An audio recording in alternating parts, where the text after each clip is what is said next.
On the morning of May 24th, 2022, 21 innocent people, 19 of them being children, were brutally executed and murdered and taken from this world by a deranged and mentally unstable 18-year-old man in Uvalde, Texas. This mass shooting would go on to be the second deadliest in American history, but an all too familiar trend in the United States over the last 20 years. My topic today on mass shootings is on mass shootings in America. I'm qualified to discuss this subject because of the research I've conducted for this speech, as well as my extensive review over scientific journals, studies, and politics. The three main points I'll discuss in my speech today are as follows: the problem of mass shootings in America, the cause of mass shootings in America, as well as the solution to hopefully ending mass shootings in America for good. Let's begin with the background on mass shootings in America. In the 2013 study, a study of active shooter incidents in the United States between 2000 and 2013 by the Federal Bureau of Investigation, it was found that 70% of mass shootings in America were in a school setting. The average mass shootings per year more than doubled to 16.4 incidents per year in the last 7 years of the study compared to the last 7 of the study. Furthermore, Lisa Geller in the 2021 journal, The Role of Domestic Violence in Mass Shootings in the United States, 2014 to 2019, concluded that 110 mass shootings occurred in the time frame of 2014 to 2019, which left 651 people dead. And it also found that 21.5 mass shootings happened per year on average, further showing the trend of increasing mass shooting events that the FBI found in their previous study. Now that you are familiar with the history of mass shootings in America, I will now move on to my next topic.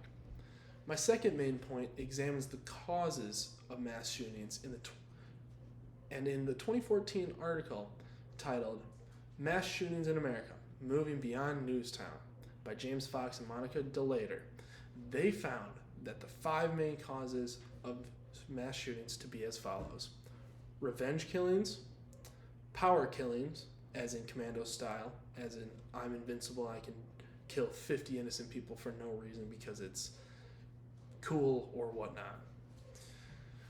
The third being loyalty killings, as in an example given was a father killing his entire family because he wanted to save them from the bad circumstances and evils of the world. Terror killings, to spread fear into the public or a certain group or population, or for profit.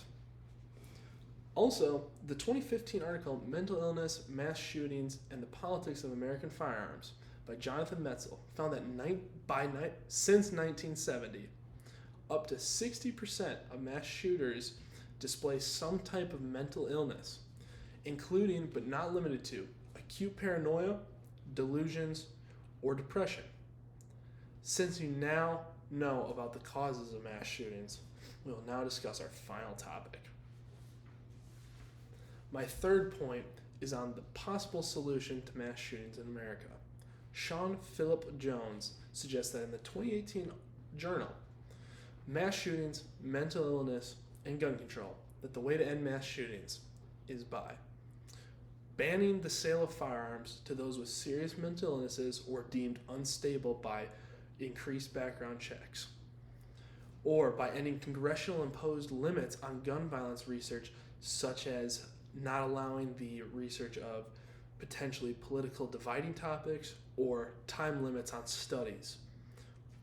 Or he furthermore suggests that allowing for the CDC and for the National Institute of Health to perform research on gun control that could lead to better studies and better results in advising policymakers to legislate new legislation to keep America and our schools safer. Lastly, in the 2018 journal Trigger, Mass Shootings, Smart Gun Technology and the Search for Solutions by Anthony Meltzer, he recommends that America institutes mandatory smart gun technology for new made guns, Smart gun technology would be by the use of biometrics such as fingerprint scanners and fingerprint readers, or Apple Watch Bluetooth connections to firearms to unlock the firearm before they were being able to use, to keep guns safer and in the hands of the owners and the rightful people. In conclusion today, I discussed the topic of mass shootings. There's 3 main points to my speech. The first being the background of mass shootings in America. The second point was the causes of mass shootings in America. And the third and final point of my speech was to discuss the possible solutions to stop mass shootings in America. And I would like to leave you with this. To combat mass shootings in the U.S. moving forward, we as a people need to fight a war on all fronts to help those who desperately need our mental health help from our best professionals, as well as tightening the requirements to purchase firearms to make sure they don't end up in the hands of mentally unstable or unsafe people to the rest of society. Removing guns from this country is not the answer, but removing guns from the hands of the unstable and deranged is the answer to stop mass shootings in the United States once and for all. Thank you.